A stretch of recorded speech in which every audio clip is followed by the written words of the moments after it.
15واں سپارہ ہے، سورۃ البنی اسرائیل ہے۔ اس کی 23 اور 24 آیت میں نے آپ کے سامنے تلاوت کی ہے۔ ان دو آیات کریمہ کے اندر اللہ رب العزت نے والدین کے ساتھ حسن اخلاق، نیکی، اچھے سلوک کا تذکرہ کیا ہے، یہاں تک کہ ان کے بڑھاپے کا تذکرہ کرتے ہوئے فرمایا کہ ان کو جھڑکنا بھی نہیں ہے، نوک ٹوک بھی نہیں کرنی۔ فلا تقل لہما اف، لفظ اف کوئی بھی ناگواری کا لفظ ان کے لیے استعمال نہیں کرنا، بلکہ ان کے لیے اللہ سے دعا کرتے رہنا ہے، رب ارحمہما کما ربیانی صغیرا، کہ اللہ جس طرح بچپن میں میرے والدین نے میری پرورش کی، الہ العالمین تو اس عمر کے اندر بڑھاپے، بیماری، تنگی، مشکل کے اس گھڑی کے اندر میرے والدین پہ رحم فرما اور ان کی ان ساعتوں کو، گھڑیوں کو ان کے لیے آسان فرما دے۔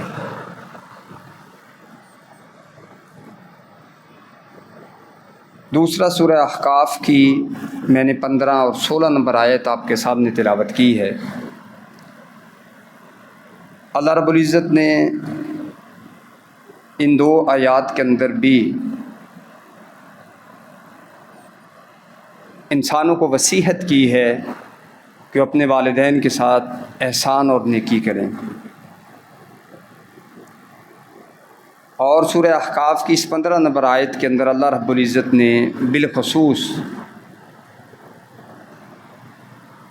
والدہ محترمہ ماں جی کا تذکرہ کیا کہ کس طرح وہ ایک بچے کی پیدائش کے لیے تقریباً 30 مہینے تک تنگی کا شکار ہوتی ہے۔ اس کے حمل اور اس کی رضاعت کی مدت 30 مہینے تک ذکر کی گئی ہے قرآن مجید کی آیت کے اندر، کہ تقریباً وہ 30 مہینے تک جس مشکل اور کٹھن مرحلے سے گزرتی ہے اس کا اندازہ ماں کے علاوہ کسی اور کو نہیں ہو سکتا۔ ابتداءً تمہیداً میں اپنا مشاہدہ اگر ایک لفظ میں، ایک جملے میں ذکر کروں تو وہ کچھ یوں ہے کہ باپ بننے سے پہلے مجھے بھی والدین کی خدمات کا اندازہ نہیں تھا، ان کی مشکلات کا ادراک نہیں تھا۔ ہم سمجھتے ہیں کہ شاید ہم زندگی میں جیسے کوئی درخت کسی صحرا کے اندر، ریگستان کے اندر یا کسی چمنستان کے اندر اور باغ کے اندر رک جاتا ہے اور وہ جوان ہو جاتا ہے، اللہ تعالیٰ اپنے ایک نظام کے ذریعے سے اس کی پرورش کرتے ہیں۔ ہم سمجھتے ہیں کہ انسانوں کی پرورش بھی ایسے ہی ہوتی ہے، لیکن بات ایسے نہیں ہے۔ اللہ رب العزت نے بالخصوص سورہ احقاف کی 15 نمبر آیت کے اندر والدہ کی اس کی تنگی، اس کی مشکل اور ان مشکل گھڑیوں کا تذکرہ کیا ہے جن مشکل گھڑیوں سے گزر کر ایک بچہ چلنے کے قابل ہوتا ہے۔ تو آج کی گفتگو میں اللہ رب العزت ہمیں کلمہ حق کہنے کی اور سننے کی توفیق عطا فرمائے اور اس کے بعد عمل کی توفیق دے۔ والدین کے حوالے سے چند گزارشات ذکر کی جا رہی ہے۔ غالباً 2014 کے لگ بھگ، یا میں سن بھول رہا ہوں، شیخ عبد الرحمن سدیس صاحب امام کعبہ تشریف لائے پاکستان کے اندر۔ ان کی یہ روداد، ان کی یہ کہانی اور ان کی زندگی کے یہ قصے پاکستان کے تقریباً تمام بڑے اخبارات کے اندر بھی چھپے۔ سنڈے میگزین کے اندر بھی ان کے اوپر خصوصی رپورٹس بنائی گئیں، ان کے انٹرویوز چھاپے گئے۔ ان میں سے جو محل استشہاد بات ہے، جو آپ کو سمجھانے اور بتانے والی بات ہے، وہ یہ ہے کہ کسی شخص نے ان سے سوال کیا، میزبان نے ان سے سوال کیا کہ آپ نے کبھی زندگی میں سوچا تھا کہ آپ بیت اللہ شریف کے امام بن جائیں گے؟ انہوں نے فرمایا کہ میں تو ایک عجیب نالائق قسم کا ناسمجھ سا، بیوقوف سا شخص تھا، اور پھر اپنی زندگی کی ایک کہانی انہوں نے سنائی کہ ایک دن ایسے ہوا کہ ہمارے گھر میں کچھ مہمان آ رہے تھے، تو میری والدہ محترمہ نے کمرے کے اندر ان کے لیے کھانا وغیرہ لگایا۔ مہمانوں کا انتظار ہو رہا تھا، تو میں نے مٹی یا کینکر، پتھر کے وہ مٹی اور کینکر اٹھا کے اس کھانے کے اندر پھینک دیے۔ تو جب میری والدہ محترمہ کو علم ہوا تو اس نے کہا تو اتنا بدھو ہے، الفاظ کا ہیر پھیر ہو سکتا ہے، تو ایسا بیوقوف انسان ہے کہ مہمانوں کی میزبانی کے لیے جو ہم نے کھانا تیار کیا ہے تو اس کے اندر مٹی ڈال رہا ہے۔ اللہ تجھے سمجھ دے اور اللہ تجھے بیت اللہ کا امام بنا دے۔ فرماتے میرے اندر کوئی کمال نہیں ہے، میرے اندر کوئی خوبی نہیں ہے، مجھے محسوس یوں ہوتا ہے کہ یہ میری ماں کی دعا ہے جس نے مجھے بیت اللہ کا امام بنا دیا ہے۔ تو ماؤں کی دعائیں، والدین کی دعائیں انسان کو زمین سے اٹھاتے ہیں اور آسمان کی بلندیوں پہ لے جاتی ہیں۔ حضرت نبی صلی اللہ علیہ وآلہ وسلم معراج کے موقع پہ جنت کے اندر داخل ہوتے ہیں۔ آپ صلی اللہ علیہ وسلم فرماتے ہیں دخلت الجنہ، میں جنت کے اندر گیا تو میں نے کسی شخص کے قرآن مجید کی تلاوت کی آواز کو سماعت کیا۔ میں جنت میں جا رہا ہوں، میں نے دیکھا وہاں پہ کوئی قرآن مجید کی تلاوت کر رہا ہے، تو میں نے فرشتوں سے پوچھا کہ یہ کون ہے جس کی آواز کو میں سماعت کر رہا ہوں؟ تو فرشتوں نے مجھے بتایا کہ یہ حارثہ بن نعمان ہے۔ یہ حارثہ بن نعمان جنت کے اندر قرآن مجید کی تلاوت کر رہا ہے اس لیے کہ یہ اپنی والدہ کا بڑا وفادار ہے اور اس کا بڑا خدمت گزار ہے۔ جنت کے اندر بھی قرآن مجید کی فوت ہونے سے پہلے تلاوت ممکن ہے، جنت کے اندر انسان کا داخلہ ممکن ہے اگر وہ والدین کا فرما بردار ہے، اگر وہ والدین کا خدمت گزار ہے تو وہ اللہ کا منتخب بندہ ہے، وہ اللہ کا پسندیدہ بندہ ہے۔ اللہ کے نبی صلی اللہ علیہ وآلہ وسلم کے صحابی ہیں حضرت عبداللہ بن عمر رضی اللہ تعالیٰ عنہ۔ حضرت عبداللہ بن عمر رضی اللہ تعالیٰ عنہ رستے میں جا رہے ہیں، ایک شخص باداوی پیدل جا رہا ہے، گاؤں کا آدمی، اتنی ٹیپ ٹاپ نہیں تھی، پروٹوکول نہیں تھا، سادہ سا مزاج کا آدمی تھا، سادہ سے کپڑے پہنے تھے۔ حضرت عبداللہ بن عمر رضی اللہ تعالیٰ عنہ گھوڑے پہ سوار ہیں، جا رہے ہیں، اس شخص کو دیکھا، اپنے گھوڑے سے نیچے اترے، اپنے سر سے اپنی پگڑی کو، اپنی ٹوپی کو، اپنے کپڑے کو، امامہ اتارا اور اس بادوی دیہاتی کے سر پہ رکھ دیا اور اسے کہا کہ آپ میرے گھوڑے پہ سوار ہو کے جہاں تک آپ جانا چاہتے ہیں چلے، میں آپ کے ساتھ پیدل چلتا ہوں۔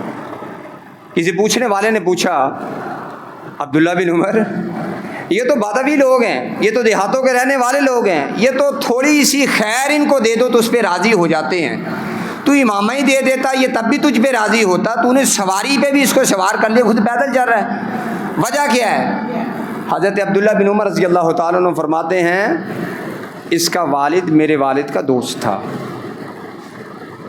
اس کا والد میرے والد کا دوست تھا، اب چونکہ اس کے والد بھی نہیں ہے، میرے والد بھی نہیں ہے، تو میں اپنے والد کے رشتے کو نبھانے کے لیے یہ صلہ رحمی کر رہا ہوں۔ آج کی گفتگو میں اگر زندگی رہی تو آگے جا کے یہ بات آئے گی کہ والدین کے ساتھ جو ان کے موت کے بعد، ان کے دنیا سے جانے کے بعد سب سے بڑی نیکیوں میں سے ایک نیکی یہ ہے کہ جو اس کے رشتہ دار ہیں، جو اس کے قرابت دار ہیں، جو اس کے تعلق دار ہیں، دوست ہیں اور اس کے وفادار ہیں، اپنے والدین کے وفاداروں کے ساتھ بھی وفا کرنی ہے۔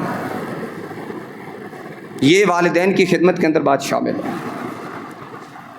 حضرت نبی صلی اللہ علیہ وآلہ وسلم نے صحابہ اکرام سے ایک بات ذکر کی، آپ نے فرمایا کہ اگر تمہاری ملاقات زندگی میں اویس کرنی سے ہو جائے، اویس کرنی سے تمہاری ملاقات ہو جائے تو اویس کرنی سے اپنے لیے دعائے مغفرت کروا لینا۔ کون کہہ رہا ہے؟ اللہ کے نبی صلی اللہ علیہ وسلم فرما رہے ہیں۔ کن سے؟ صحابہ اکرام سے۔ اللہ کے نبی صلی اللہ علیہ وسلم افضل ترین نبی، خاتم الانبیاء ہیں۔ صحابہ اکرام اور ہماری امت اللہ رب العزت کے فضل سے عظیم ترین امت ہے۔ صحابہ سے کہہ رہے ہیں، غیر صحابی کے بارے میں کہ اگر اویسے کرنی سے زندگی میں کبھی ملاقات ہو تو اپنے لیے اس سے مغفرت کی دعا کروانا۔ ہوا کیا کہ اویسے کرنی،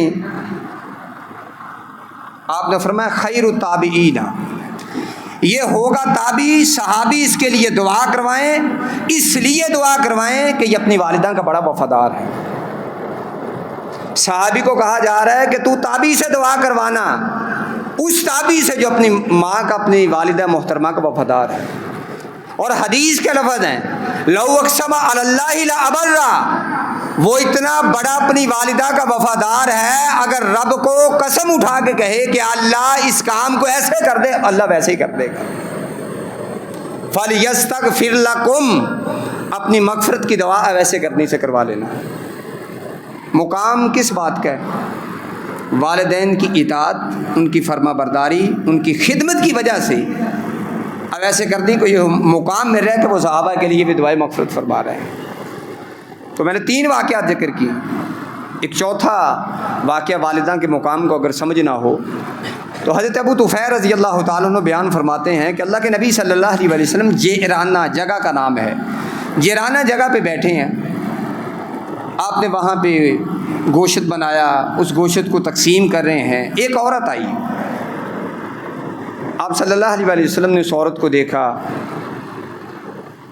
چادر لی، اپنی کمل مبارک لی، زمین پہ بچھائی، اس ماں جی کی خدمت کی اور اسے اس چادر پہ بٹھا دیا۔ دیکھنے میں بڑی سادہ مزاج سی عورت ہے۔ کسی پوچھنے والے نے پوچھا اللہ کے نبی صلی اللہ علیہ وسلم جس کو یہ عزت اور اکرام دے رہے ہیں یہ کون ہے؟ بتانے والے نے بتایا یہ اللہ کے نبی صلی اللہ علیہ وسلم کی رضائی والدہ ہیں، آپ صلی اللہ علیہ وسلم نے کچھ عرصہ تک ان کے بطن سے دودھ پیا ہے۔ رضائی والدہ، اس کا بھی مقام ماں کی طرح، اس کی بھی عزت ماں کی طرح۔ ایک شخص آیا اللہ کے نبی صلی اللہ علیہ وسلم کے پاس، اس نے کہا اللہ کے نبی صلی اللہ علیہ وسلم مجھ سے یہ گناہ ہو گیا ہے، اب میں کیا کروں؟ آپ نے فرمایا گھر میں جاؤ، والدہ کی خدمت کرو، اللہ تمہارا اس کی خدمت کی وجہ سے، والدہ کی خدمت کی وجہ سے اس گناہ کو معاف فرما دے گا، والدہ کی خدمت اس گناہ کا کفارہ بن جائے گی۔ جاؤ اپنے گھر میں اپنے والدہ کی خدمت کرو۔ کہنے لگا اللہ کے نبی صلی اللہ علیہ وسلم میری تو والدہ ہی نہیں ہے۔ آپ صلی اللہ علیہ وسلم نے فرمایا تیری خالہ ہے؟ کہنے لگا جی میری خالہ تو ہے۔ آپ صلی اللہ علیہ وسلم نے فرمایا جاؤ خالہ کی عزت کرو، خالہ بھی والدہ کے مقام پہ ہوتی ہے۔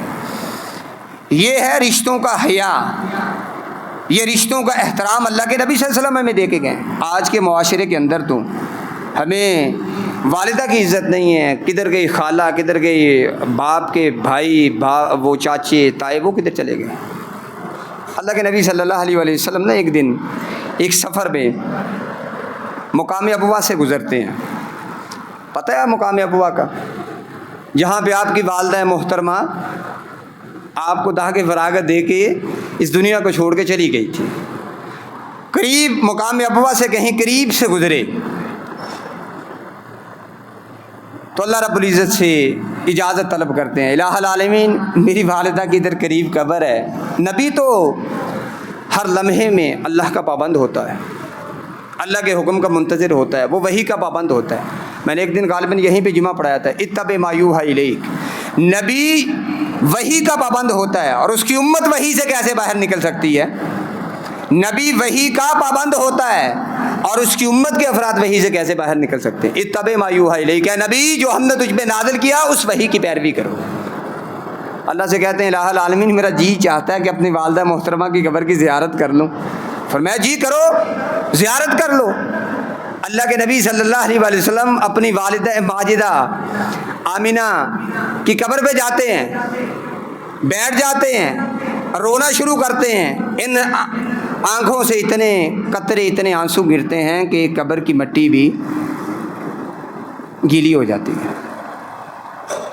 صرف زندگی کے اندر ماؤں سے وفائیں نہیں ہیں، صرف زندگی کے اندر ماؤں کے لیے دعائیں نہیں ہیں، ماؤں کی خدمت نہیں، مرنے کے بعد بھی، فوت ہونے کے بعد بھی ان کی قبروں تک انسان اس قبر سے بھی محبت کرتا ہے، قبر کی اس مٹی سے بھی محبت کرتا ہے جہاں والدین لیٹے ہوتے ہیں۔ یہ آپ کے سامنے سیرت ہے۔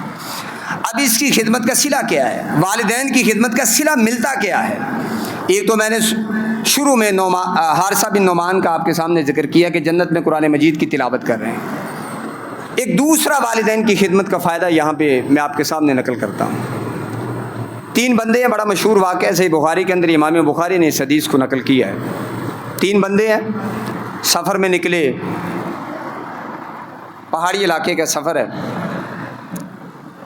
اچانک طوفان چلا، اور پہاڑوں کے اندر جب طوفان چلتے ہیں تو اس میں ہوائیں ہماری طرح کی ہوائیں نہیں ہوتی ہے۔ ہمارے عام یہاں پہ جو ہوائیں چلتی ہیں اس میں شاپر ہوتی ہے، مٹی ہوتی ہے، تنکے ہوتے ہیں، وہاں پہ ریت کے ذرات اور یہ پتھروں کے چھوٹے چھوٹے ذرات بھی شامل ہوتے ہیں۔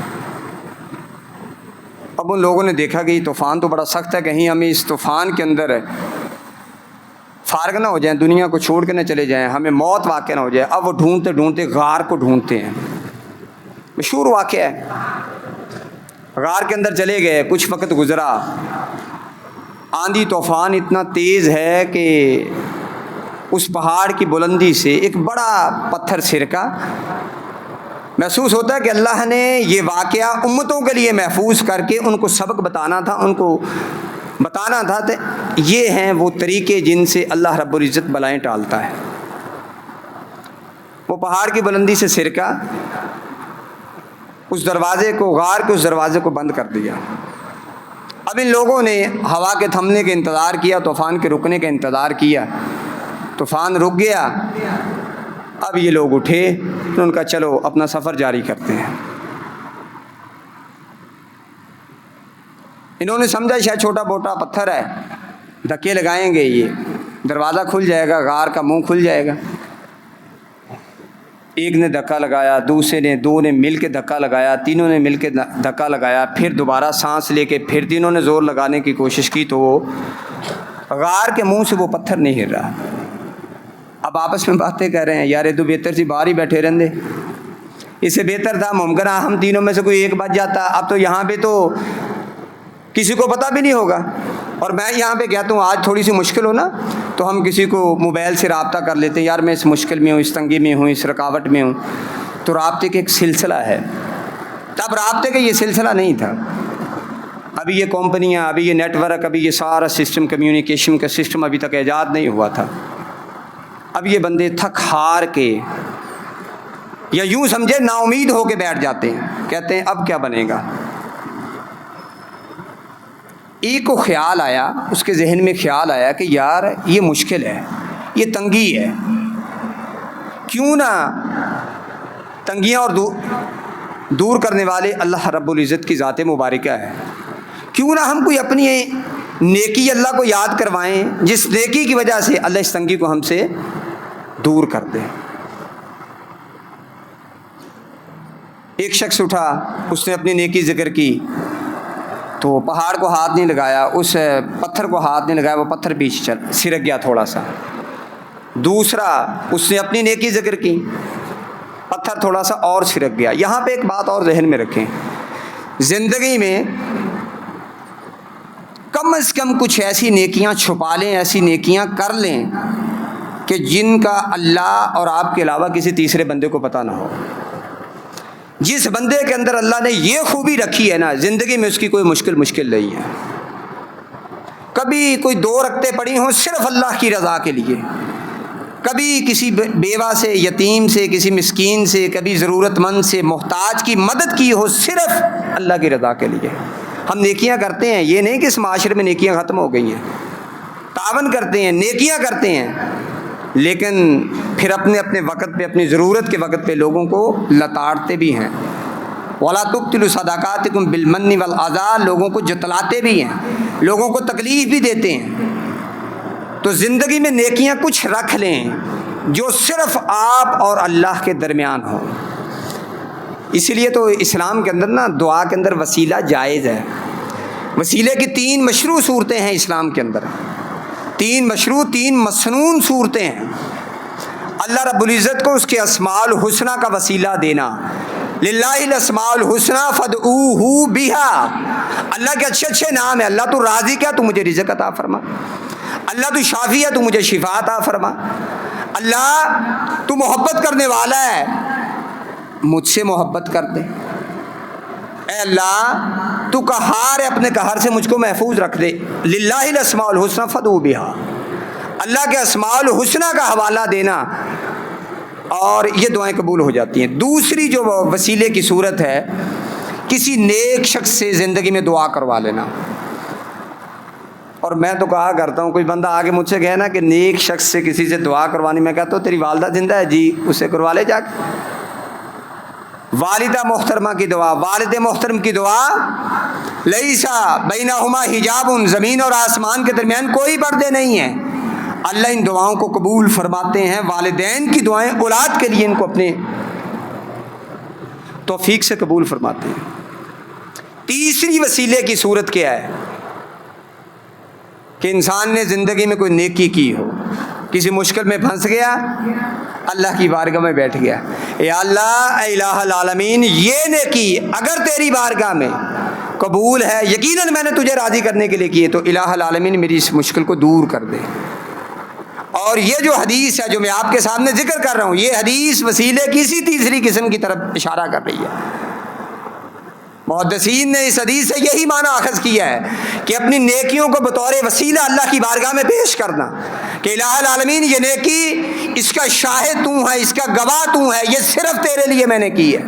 تیسرا شخص اٹھا، اس شخص نے کہا الہ العالمین تجھے پتہ ہے میرے آل و اولاد بھی تھے، بیوی بچے بھی تھے، میں بکریاں اور ریوڑ چراتا تھا، اپنی والدہ محترمہ کو رات کو میں روزانہ دودھ پلاتا تھا۔ ایک دن میں لیٹ ہو گیا، جب لیٹ ہوا تو والدہ محترمہ سو گئی، میرے بچوں نے مجھ سے دودھ مانگا تو میں ساری رات میں نے کہا نہیں جی، پہلا والدہ محترمہ کا حصہ، اس کے بعد کسی اور کا، پہلے والدہ محترمہ کا حصہ۔ اب میں کھڑا رہا، جب اپنی مرضی سے والدہ محترمہ اٹھی، میں نے ان کو دودھ پیش کیا، الہ العالمین یہ میں نے تجھے راضی کرنے کے لیے تیرے حکم کی وجہ سے میں نے یہ نیکی کی ہے، اگر یہ نیکی تیری بارگاہ میں قبول ہے تو اس پتھر کو پیچھے ہٹا دے، ہمارے راستے کو آسان کر دے۔ پتھر سر کا دروازہ کھلا، غار کا منہ کھلا، تینوں شخص باہر آ گئے۔ تو گزارش کرنے کا مقصد یہ ہے، والدین کی خدمت انسان کو مستجاب الدعوات بنا دیتی ہے۔ والدین کی خدمت اب ایسے کرنے کا واقعہ میں نے ذکر کیا، فَلْيَسْتَغْفِرْ لَكُمْ، اس سے دعا کروانا، وہ دعا کرے گا اللہ تم کو معاف کر دے گا۔ والدین کی خدمت انسان کو مستجاب الدعوات بنا دیتی ہے، وہ جب بھی دعا کے لیے ہاتھ اٹھاتا ہے الہ العالمین اس کی دعا کو اپنی بارگاہ میں قبول فرما لیتے ہیں۔ یہ شخص جس نے کہا الہ العالمین اپنی والدہ محترمہ کی خدمت کی، اے اللہ یہ خدمت تیری بارگاہ میں قبول ہے تو اس پتھر کو پیچھے ہٹا دیا، اللہ نے پتھر کو پیچھے ہٹا دیا۔ تو والدہ کی خدمت یہ بلاؤں کے لیے، یہ مصیبتوں کے لیے یہ ایک بہت بڑا ذریعہ اور وسیلہ ہے۔ اللہ رب العزت ان کی خدمت کی وجہ سے انسان کی زندگی میں آنے والی بہت سی مشکلوں کو، بہت سی پریشانیوں کو، بہت سی بیماریوں اور رکاوٹوں کو دور فرما دیتے ہیں۔ یہ آج کی گفتگو میں دوسرا والدین کی خدمت کا میں نے فائدہ ذکر کیا۔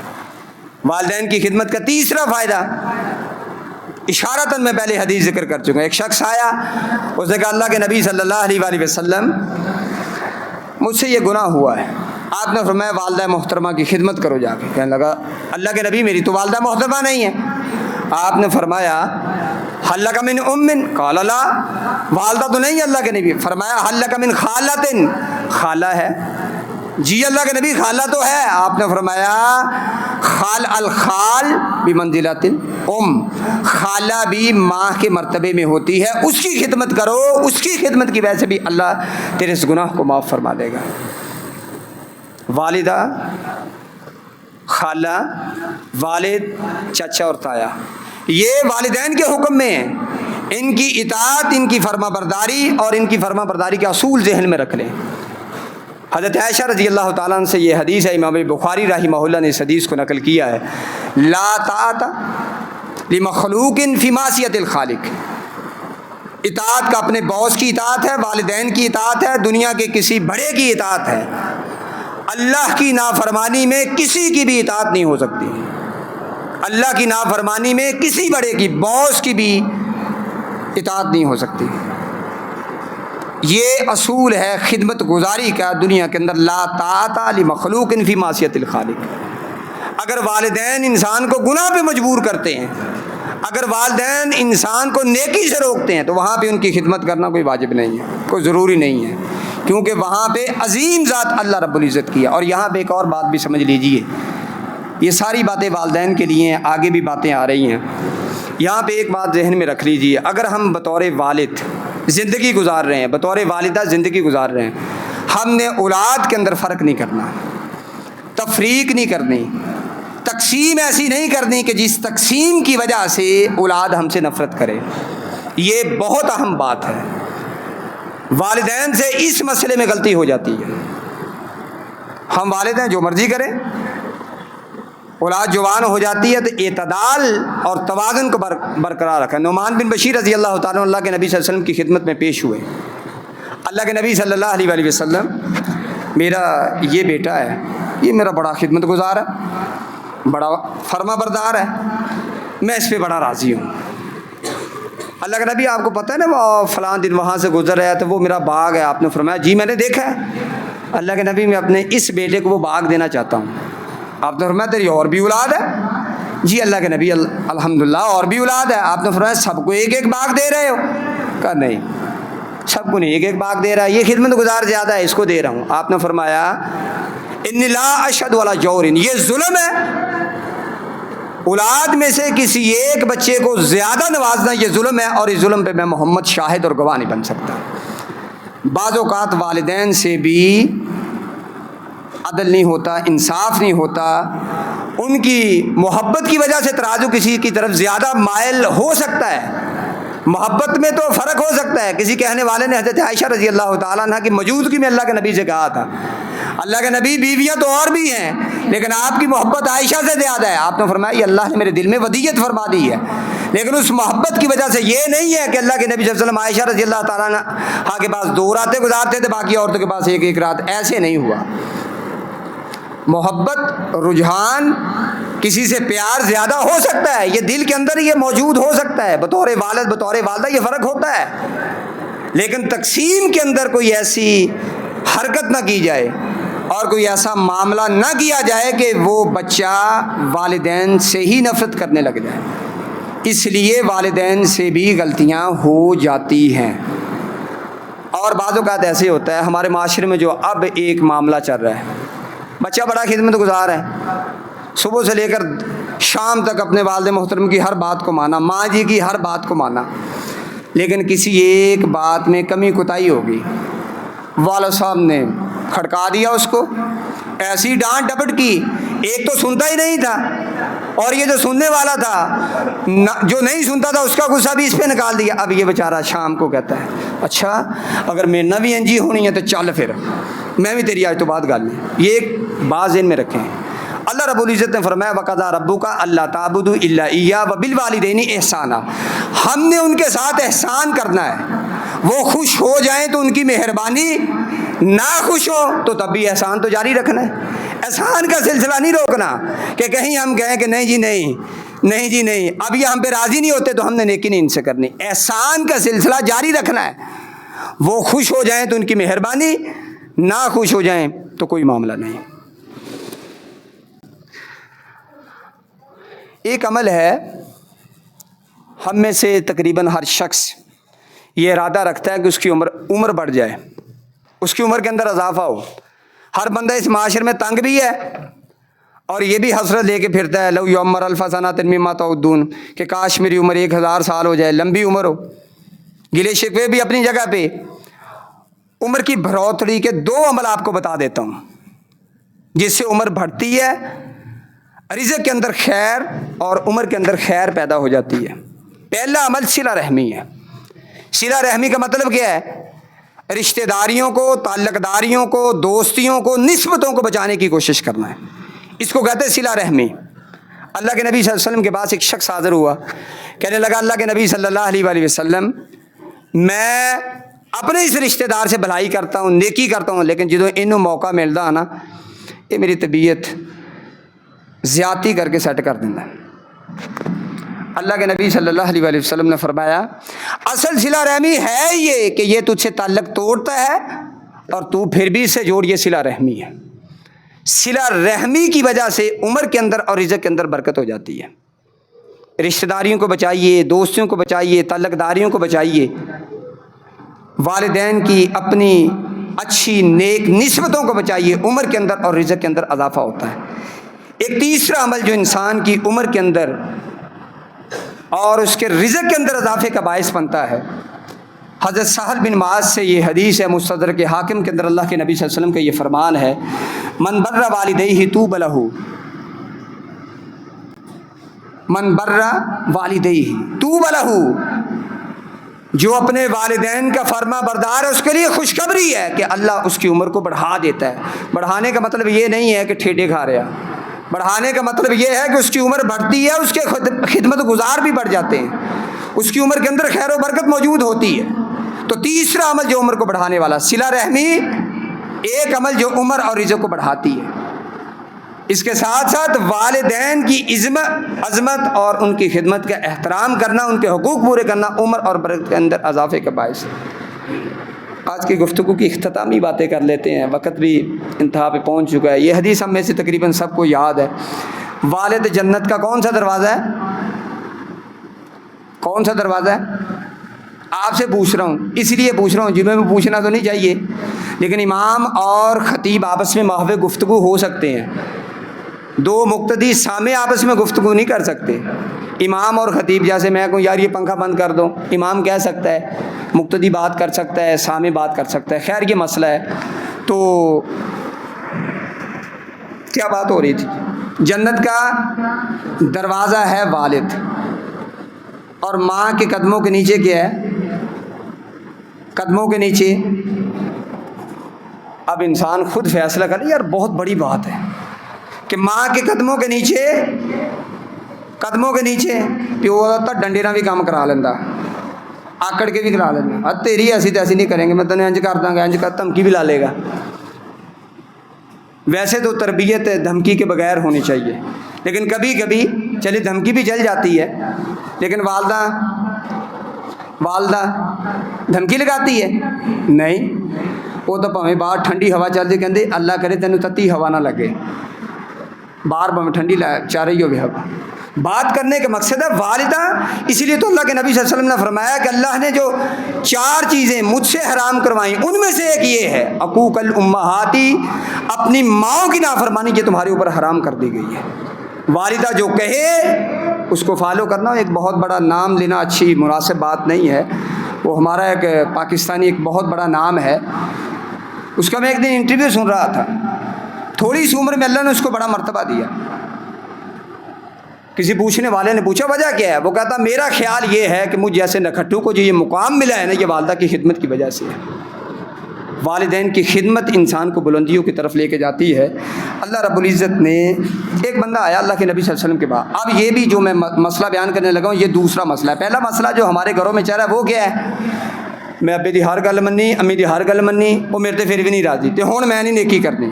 تو یہاں پہ جواب کیا ملا تھا آپ کو؟ وہ راضی ہوں یا نہ ہوں، آپ نے احسان کا، نیکی کا سلسلہ جاری رکھنا ہے، روکنا نہیں۔ ایک اور مسئلہ ہے ہمارے گھروں کے اندر جو ہے، ایک شخص آیا اللہ کے نبی صلی اللہ علیہ وسلم کے پاس، اس نے کہا جی اللہ کے نبی، یہ میرے والد محترم ہیں اور میرے والد محترم نا میرا مال مجھ سے چھیننا چاہتے ہیں، کمائی میری ہے کہ ابا کہندا مینو دے آ کر شام نو لے آ کے کماؤنا میں ابا کہندا مال مینو دے، میں آپ دی مرضی نہ خرچ کرا ہے نا پرابلم ہمارے گھروں کے اندر، سوشل مسئلہ ہے یہ۔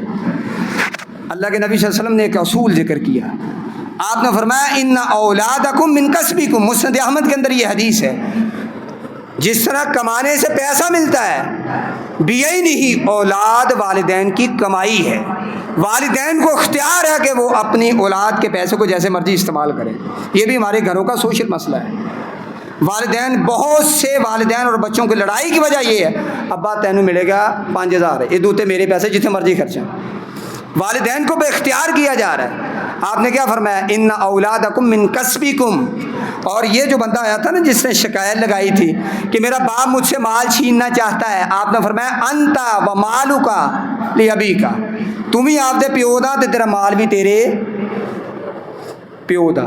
لیکن اس کے ساتھ ساتھ والدین کے لیے حکم کیا ہے کہ انہوں نے عدل کرنا ہے, انہوں نے انصاف کرنا ہے, انہوں نے کوشش کرنی ہے کہ معاشرے کے توازن کو, اولاد کے توازن کو برابر رکھنے کے لیے وہ قدرتی طور پہ رجحان غالب ہو سکتا ہے, لیکن جو تقسیم کے معاملات ہیں ان کو مد نظر رکھتے ہوئے کسی کے ساتھ زیادتی نہ کرے, کیونکہ زیادتی جو ہے پھر بچوں کو زیادتی کی طرف. پرسوں ہمارے کبیر والے خانے وال کے اندر بچے نے اپنی والدہ کو فائر کر کے گولی مار دیا. یہ ہو رہا ہے ہمارے معاشرے میں. یہ ہو رہا ہے کہ والدین سے تنگ آ کے اپنے بیوی بچوں کو علیحدہ رکھا جا رہا ہے, کرائے پہ جا رہا ہے, وہاں پہ 10-15 ہزار روپے کرایہ بھر رہا ہے, اور یہ گوارا نہیں کرتا کہ 10,000 کی والد صاحب کو دوائی لے کے دینی پڑتی ہے, کہنا جی فلانے کے کھاتے جائے, فلانے کے کھاتے میں. انت و مالک لی ابھی کا, تو بھی, تیری نسبت بھی باپ کی طرف ہے اور تیرا مال بھی باپ ہی کا مال ہے. لیکن یہاں پہ والدین کے لیے میں تیسری مرتبہ یہ گزارش کرتا ہوں, کوشش کریں اپنی اولاد میں ایسی تقسیم نہ کریں کہ جس کی وجہ سے اولاد آپس میں نفرت کرنی شروع ہو جائے. بجلی بھی تنگ کر رہی ہے. آج کی اختتامی حدیث سن لیں کہ ہم والدین کے لیے کیا کر سکتے ہیں, اور بات کو مکمل کرتے ہیں. اللہ کے نبی صلی اللہ علیہ وآلہ وسلم سے ایک بندے نے پوچھا, اللہ کے نبی, میں اپنے والدین کے ساتھ ان کے فوت ہونے کے بعد کیا کر سکتا ہوں؟ آپ نے پہلی بات یہ ذکر کی, ان کے لیے دعا کرو. ان کے لیے والدین کے فوت ہونے کے بعد کیا کرنا ہے؟ دوسری بات آپ نے ذکر کی, الاستغفار لہما, ان کے لیے استغفار کرنا ہے. اور اگر زندہ تو پھر کیا کرنا ہے؟ زندہ تو پھر کیا کرنا ہے؟ فوت ہو گئے ہیں تو دعا کرنی ہے. دعا میں رفع درجات ہیں کہ اعلیٰ جنت میں ان کے درجات. حدیث کے لفظ ہے نا کہ انسان جہاں پہ ہوتا ہے, والد جہاں پہ ہوتا ہے جنت میں, اچانک اس کا درجہ جنت میں بلند ہو جاتا ہے. وہ اللہ سے پوچھتا ہے, یا اللہ اتنے سال ہو گئے ہیں, فوت ہوئے, نیکی کوئی کی نہیں, پہلے مجھے جنت کا یہ محل دیا تھا, اب یہ دے دیا, یہ کیوں ملا ہے؟ اللہ کہتا ہے تیرے بچے نے تیرے واسطے دعا کی تھی ہے. اولاد کی دعا والدین کے جنت کے مرتبوں کو بلند کر دیتی ہے. الاستغفار لہما, ان کے لیے مغفرت کی دعا کریں. یا اللہ تیرا بندہ سی, سادہ یا بندہ سی, گھٹ پڑیا بندہ سی, پتہ نہیں سی, یا اللہ اس کو غلطیاں ہو گئی ہونے ہیں, اے میرے اللہ انہوں معاف کر دے, میری ماں جی نو معاف کر دے. الاستغفار لہما, ان کے لیے مغفرت کی دعا کرنی ہے. دو دعائیں. اور اگر زندہ ہے تو پھر کیا کرنا ہے؟ سورہ بنی اسرائیل کی یہ آیت یاد کر لیں, رب ارحمہما کما, اپنی ہر دعا میں. اور بلکہ ایک محدث نے لکھا ہے کہ جو چاہتا ہے کہ اللہ اس کی دعائیں قبول کرے, اس کے لیے ضروری ہے کہ وہ اپنی ہر دعا میں اپنے والدین کے لیے دعا کرے. جو چاہتا ہے کہ اس کی ہر دعا اللہ قبول کرے, اس کے لیے ضروری ہے کہ والدین کے لیے دعا کرے. زندہ ہے تو یہ لفظ پڑھے گا تو اللہ دعا قبول کرے گا, اور اگر فوت ہو چکے ہیں تو ان کی مغفرت کی, ان کے رحم کے لیے اللہ سے دعا کرے گا, تو اللہ اس دعا کو ثمریاب کرے گا. یعنی دعا قبول کروانے کا ایک طریقہ یہ بھی ہے کہ والدین کے لیے دعا کریں.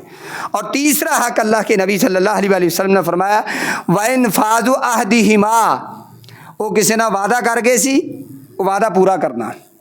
اولاد تے ضروری ہے والدین دے وعدے پورے کرنا. اولاد کے لیے ضروری ہے کہ والدین کے لین دین کو مینٹین کریں.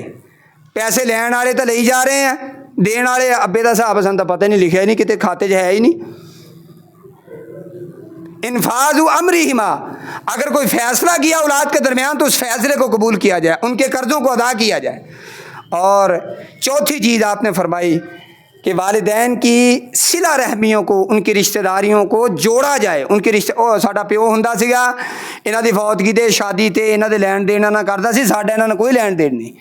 فرمایا ان کے فوت ہونے کے بعد ان کی صلہ رحمی ان کے ساتھ یہ ہے کہ ان کی رشتہ داریوں کو جوڑا جائے. اور آج کی جو آخری بات ہے, اکرام صدیقہما, ان کے جو دوست ہیں نا, دوست, والدہ کی سہیلیاں اور والد محترم کے دوست, ان کی عزت اور تکریم کی جائے. اور مائی ساڈے گھرے نہ ہونا آیا کر, ساڈی ماں ہے نہیں گی, تو ساڈیاں گھر دیاں نو بیویاں نو آ کے پٹیاں پڑھاونی ہیں, ساڈے گھرے مڑ کے نہ آئی. اپنی والدہ محترمہ کی سہیلیوں کے ساتھ ایسی بدسلوکی نہیں کرنی. آج کی پوری گفتگو کا خلاصہ کیا ہے؟ والدین کی عظمت, ان کا احترام, ان کی عزت اس دنیا کے اندر بھی بندے کو کامیابیاں دلواتی ہے, اور قیامت کے اندر بھی اللہ رب العزت والدین کی خدمت کی وجہ سے انسان سے نرمی کا معاملہ فرمائیں گے. اللہ سے دعا ہے اللہ رب العزت جن دوست احباب کے والدین زندہ ہیں ان کو صحت تندرستی عطا فرمائے, اللہ ان کی بیماریوں کو دور فرمائے, اللہ ان کی تنگیوں کو دور فرمائے. جن احباب کے دوست, ساتھی, دوست اور احباب کے والدین فوت ہو چکے ہیں، ہماری بہنوں کے والدین فوت ہو چکے ہیں، اللہ ان والدین کی مغفرت فرمائے، انہیں عذاب قبر سے محفوظ فرمائے، ان کی قبر کی منزلوں کو آسان فرمائے۔ اے اللہ جتنے بھی مقروض بیٹھے انہیں قرض کی ادائیگی کی توفیق عطا فرما دے۔ میرے اللہ جو ساتھی جس پریشانی میں بھی بیٹھے ہے اس پریشانی کو دور فرما دے۔ اے مشکل کشا مولا، اے مشکلوں کو آسان کرنے والے مولا، ہماری مشکلوں کو آسان فرما دے، ہماری تنگیوں کو دور فرما دے۔ اگر ہمارا کوئی بھائی بہن یہاں پہ شادی شدہ بیٹھا ہے، بے اولاد ہے، میرے اللہ اپنے خاص فضل سے اسے اولاد عطا فرما دے۔ گھروں کے اندر باہمی فساد ہیں، جھگڑے ہیں، لڑائیاں ہیں، میرے اللہ ان لڑائیوں کو، جھگڑوں کو، فسادوں کو محبتوں میں تبدیل فرما دے۔ اللہ ہمیں انصاف پسندی کے ساتھ، دینداری کے ساتھ زندگی بسر کرنے کی توفیق عطا فرما، اسلام کی زندگی اور ایمان کی بہت نصیب فرما۔ وآخر دعوانا الحمدللہ رب العالمین۔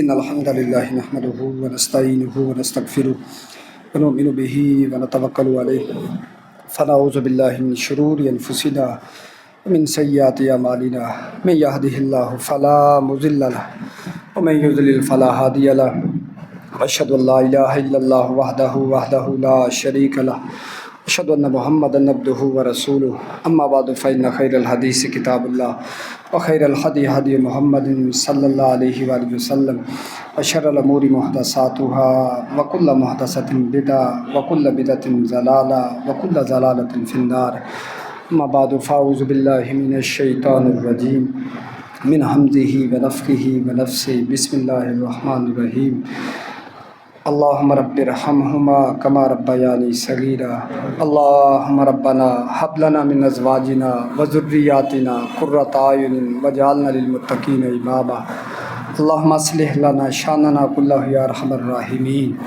اللهم لا تأتي بالحسنات الا انت ولا يدفع السيئات الا انت اللهم يا حي يا قيوم برحمتك نستغيث اللهم اشف مرضانا ومرضى المسلمين اللهم صل على محمد وعلى ال محمد وبارك على محمد وعلى ال محمد كما صليت وباركت على ابراهيم وعلى ال ابراهيم انك حميد مجيد سبحان ربك رب العزة عما يصفون وسلام على المرسلين والحمد لله رب العالمين۔